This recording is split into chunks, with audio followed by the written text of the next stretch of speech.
আসসালামু আলাইকুম আরহামাতুল্লাহ। নামাজ হলো মুসলমানদের সবচেয়ে গুরুত্বপূর্ণ ইবাদত। নামাজ বেহেশতের চাবি। নরনারী উভয়ের জন্যই নামাজ ফরজ করা হয়েছে, কিন্তু পৃথিবীতে এমন কিছু মুসলিম নারী আছে যারা নামাজ পড়লেও সেই নামাজ কবুল হয় না। মাত্র 3টি ভুলের কারণেই মূলত অধিকাংশ নারীদের নামাজ কবুল হয় না। আমাদের সমাজে অনেক মা বোনদের দেখা যায় তারা সারা দিন রাত আল্লাহর ইবাদত করেন, কিন্তু তারা এটা জানেন না যে তাদের নামাজ কবুল হচ্ছে কিনা, তাদের ইবাদত কবুল হচ্ছে কিনা। আজ আমি এমন 3 নারী সম্পর্কে আপনাদের জানাবো, যেই নারীরা যতই নামাজ রোজা ইবাদত করুক না কেন, তাদের ইবাদত আল্লাহ রাব্বুল আলামিন কবুল করবেন না। 1 নম্বর হলো, যেই নারী নিজের স্বামী ব্যতীত অন্য পুরুষের দেখানোর জন্য শরীরে সুগন্ধি ব্যবহার করবে, ওই নারীর ইবাদত কবুল হবে না যতক্ষণ না সে পাক ব্যক্তির মতো গোসল করে পবিত্র না হয়।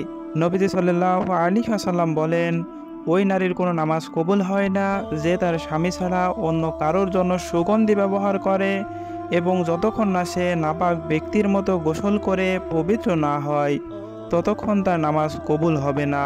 তাই মা বোনদের আজই বলবো, ভুলেও কোথাও বের হলে সুগন্ধি ব্যবহার করবেন না।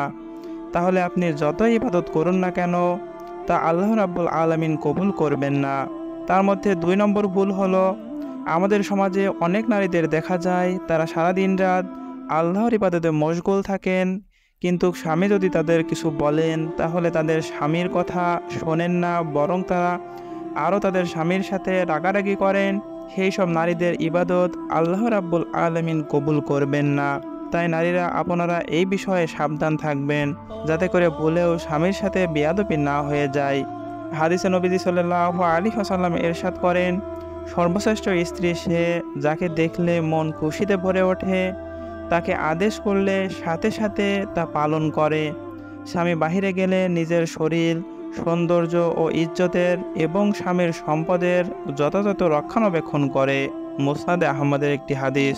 3 নম্বর হলো, ওই সব নারী যে তার স্বামীর অসন্তুষ্টি সহ রাত যাপন করে। হাদিস শরীফে ইরশাদ হয়েছে, কোনো পুরুষ নিজ স্ত্রীকে তার শয্যার দিকে ডাকলে সে যদি তাতে সাড়া না দেয়, অতঃপর তার স্বামী তার উপর রাগান্বিত হয়ে রাত যাপন করে, তাহলে ফেরেশতারা তাকে সকাল পর্যন্ত অভিশাপ দিতে থাকে। তবে কেউ অসুস্থ হলে কিংবা শরীয়ত সমর্থিত কোনো কারণ থাকলে সেটা ভিন্ন কথা। মহান আল্লাহ তাআলা কারো সাধ্যের বাইরে কোনো কিছু কারোর ওপর চাপিয়ে দেন না। আল্লাহ তাআলা আমাদের মা বোনদেরকে দ্বীনি বুঝ দান করার তৌফিক দান করুন, আমিন।